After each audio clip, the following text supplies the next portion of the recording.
মুর্শিদাবাদ জেলায় এবার আসতে চলেছে ডিস্কোথেক। জেলায় এই প্রথম বহরমপুর গোল্ডেন রিট্রিটে, সাথে লাউঞ্জ বার, অত্যাধুনিক জিম, স্পা, সুইমিং পুল।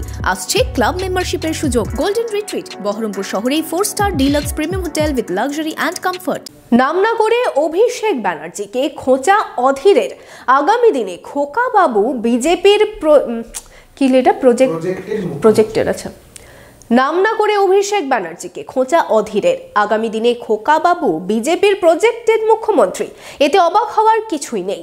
তাই ইডি, সিবিআই ভাইপোর বিরুদ্ধে কোনো পদক্ষেপ নিচ্ছে না। বহরমপুরের সাংবাদিক বৈঠকে দাবি সাংসদ অধীর রঞ্জন চৌধুরীর।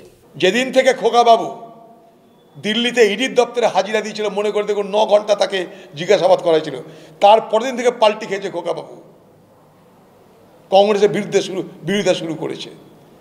আগামী দিনে অবাক হবেন না, এই খোকাবাবু যদি বিজেপির প্রজেক্টেড চিফ মিনিস্টারের মুখ হয় বাংলায়, অবাক হবেন না, অ্যাডভান্স বলে রাখছি। তাই ইডি, সিবিআই খোকাবাবুর প্রতি চুপ। চুপ মানে চুপ। নবীন প্রবীণে যে লড়াইয়ের গল্প দেখছেন আপনারা, এটা বিজেপির তৈরি স্ক্রিপ্ট অনুযায়ী বাংলায় চলছে।